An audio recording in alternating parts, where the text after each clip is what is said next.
भर दिहला पेट राजा बोलिया सुनाई के, भर दिहला पेट राजा बोलिया सुनाई के। का करी है सासू का करी है ससुरु, का करी है सासू का करी है ससुरु, का करी है ननदी देवर समझाई के, का करी है ननदी देवर समझाई के।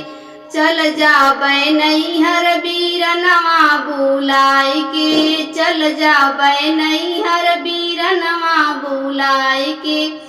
भर दिहला पेट राजा बोलिया सुनाई के, भर दिहला पेट राजा बोलिया सुनाई के।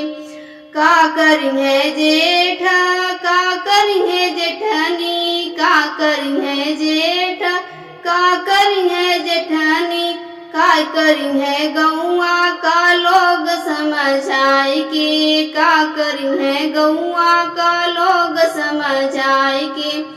चल जाबै राजा बीरनवा बुलाई के, चल जाबै राजा बीरनवा बुलाई के।